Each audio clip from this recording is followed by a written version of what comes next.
قال رسول الله صلى الله عليه وسلم لا تحقرن من المعروف شيئا ولو أن تلقى أخاك بوجه الطلق. റസൂലുള്ളാഹി സ്വല്ലല്ലാഹു അലൈഹി വസല്ലം പറഞ്ഞു, ഒരു നന്മയെ നീ ചെറുതായി കാണരുത്. നിന്റെ സഹോദരന്റെ മുഖത്ത് നോക്കി പുഞ്ചിരിക്കുന്ന നന്മയാണെങ്കിലും ശരി, നന്മകളെ നമ്മൾ ഒരിക്കലും ചെറുതായി കാണരുത്. അതിൽ രണ്ട് കാരണങ്ങളുണ്ട്.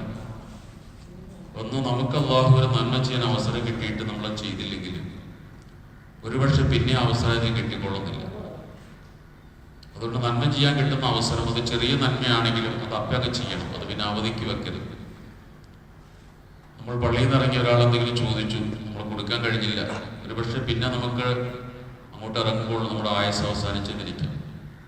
അപ്പം ജീവിതത്തിന്റെ അവസാനം വരെ നന്മ ചെയ്യാൻ കഴിയാതെ നമ്മുടെ മരണം സംഭവിക്കുന്ന അവസ്ഥയുണ്ട്.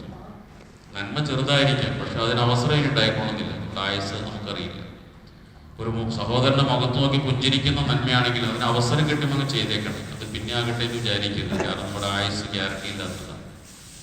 രണ്ടാമത്തെ കാരണം, അല്ലാഹു തആല ഓരോരുത്തർക്കും സ്വർഗത്തിൽ പ്രവേശിക്കാൻ ഒരു കാരണം നിശ്ചയിച്ചിട്ടുണ്ട്. ഒരു നന്മയുടെ പേരിലായിരിക്കും സ്വർഗത്തിൽ കിടക്കുക. ഏത് നന്മയാണെന്ന് നമ്മളെ അറിയിച്ചിട്ടില്ല. നമ്മൾ ഒരുപാട് കാര്യങ്ങൾ ചെയ്യുന്നുണ്ട്, പക്ഷെ സ്വർഗത്തിൽ പ്രവേശിക്കാൻ ഒരു കാരണം ഉണ്ടാവില്ല.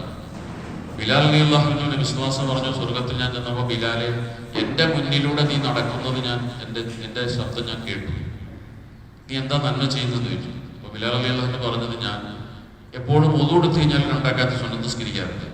അതിൽ ഒളുവിന് ശേഷം രണ്ടരക്കാത്ത നിസ്കരിക്കാൻ സുന്നത്ത് മാത്രമേ ഉള്ളൂ. പക്ഷെ ആ ഒരു നന്മയാണ് ബിലാൽ റളിയല്ലാഹു അൻഹുവിനെ വിശ്വാസങ്ങൾ, എന്റെ മുന്നിലൂടെ നീ നടക്കുന്നത് ഞാൻ ആ ശബ്ദം കേട്ടു എന്ന് പറഞ്ഞു. ഫർളായ കാര്യമല്ല, സുന്നത്തായ കാര്യമാണ്. ഇതുപോലെ ഓരോരുത്തർക്കും ഒരാളെ കുറിച്ച് വിശ്വാസം പറഞ്ഞ അദ്ദേഹം സ്വർഗത്തിൽ പ്രവേശിക്കാൻ കാരണം ഒരു ദുർനടപ്പുകാരിയായ പെണ്ണ് ഒരു പട്ടിക്ക് വെള്ളം കൊടുത്തു എന്നതിന്റെ പേരിൽ അവരുടെ ആ നന്മയാണ് പടച്ചോൻ പരിഗണിച്ചത്. ഇതുപോലെ നമുക്കെല്ലാം അല്ലാഹു ഒരു നന്മ തീരുമാനിച്ചിട്ടുണ്ട്. ആ നന്മ ഏതാണെന്ന് നമുക്ക് അറിയില്ല, നമ്മൾ അറിയിച്ചു തന്നിട്ടില്ല. അവിടെ എല്ലാ നന്മയും നമ്മൾ ചെയ്യണം.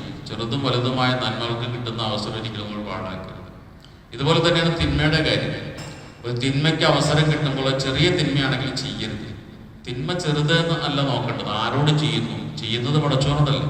പടച്ചോനൊരിക്കൽ വലുതും ചെറുതൊന്നുമില്ല, നമ്മളാണ് വലുതും ചെറുതും തീരുമാനിക്കുന്നത്. അതുകൊണ്ട് ചെറിയൊരു തിന്മയ്ക്ക് അവസരം കിട്ടിയാൽ ആ തിന്മ ചെയ്യരുത്. അതിന് രണ്ട് കാരണമുണ്ട്. ഒന്ന്, ആ തിന്മ കൊണ്ട് ഒരു പക്ഷേ നമ്മുടെ ജീവിതം അവസാനിക്കാം. ആ തിന്മയായിരിക്കാം ജീവിതത്തിലെ അവസാനത്തെ ആകലും, പിന്നെ ജീവിതം ആയുസ്സുണ്ടായിക്കൊള്ളുന്നില്ല. ഇപ്പോഴൊരു മനുഷ്യന്റെ മരണം ഒരു തിന്മയിലൂടെ ആയിത്തീരുന്നു എന്നുള്ളതാണ് ഇതിന്റെ കാരണം. രണ്ടാമത്തെ കാരണം, നരകത്തിൽ കിടക്കാൻ അല്ലാഹു തആല ഓരോരുത്തർക്കും ഒരു തിന്മ നിശ്ചയിച്ചിട്ടുണ്ട്. നേരത്തെ പറഞ്ഞു, ഒരാൾ നരകത്തിൽ കിടന്നതിന് പ്രവാചകൻ കാരണം പറഞ്ഞത് ഒരു മരം വെട്ടിക്കളഞ്ഞു എന്നുള്ളതാണ്. ജനങ്ങൾക്ക് തണൽ കിട്ടുന്ന ഒരു വൃക്ഷം ഉണ്ടായിരുന്നു, ആ വൃക്ഷം വെട്ടിക്കളഞ്ഞു, അതാണ് നരകത്തിൽ പോകാൻ കാരണം. ഇതുപോലെ ഓരോരുത്തർക്കും നരകപ്രവേശനത്തിന് ഒരു കാരണമുണ്ട്, അത് നമ്മളെ അറിയിച്ചിട്ടില്ല.